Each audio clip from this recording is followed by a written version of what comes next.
சளி, இருமல், குழந்தை பெற்றவங்கெல்லாம் சாப்பிடக்கூடிய சூப்பரான செலவு ரசம் எப்படி செய்கிறதுன்னு பார்க்கலாம் வாங்க. ஒரு பாத்திரத்தில் 2 டீஸ்பூன் தேங்காய் எண்ணெய், 2 டீஸ்பூன் சீரகம், 1 டீஸ்பூன் மிளகு, கைப்பிடி அளவு உரிச்ச பூண்டு, அது கூட ஒரு 4 காஞ்ச மிளகாய் சேர்த்து தீயாத மாதிரி வதக்கணும். அதுக்கப்புறம் ஒரு 2 டீஸ்பூன் தனியாத்தூள், ஒரு கைப்பிடி அளவு கருவேப்பிலை சேர்த்து இந்த பதத்துக்கு வதங்கி வந்தால் போதும். இப்போ ஒரு மிக்ஸி ஜாரில் மாற்றி நல்லா தண்ணி ஊற்றி இந்த பதத்துக்கு வந்தால் போதும். இதை விட தண்ணியாக இருந்தாலும் பரவாயில்ல.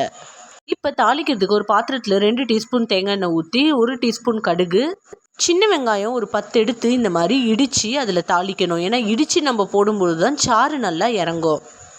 சின்ன வெங்காயம் வதங்கினதுக்கப்புறம் ஒரு 3 காஞ்ச மிளகா, கொஞ்சம் கருவேப்பிலை, மஞ்சத்தூள் சேர்த்து நல்லா வதக்கணும். ஒரு 2 நிமிஷம் கழித்து நம்ம அரைச்சி வச்ச அந்த மசாலாவை இதில் ஊற்றி தேவையான அளவு தண்ணி ஊற்றிக்கணும். லைட்டாக உப்பு போட்டு நல்லா கொதிக்க விட்டு கொத்தமல்லி தூவி இறக்குனீங்கன்னா சூப்பரான செலவு ரசம் ரெடி.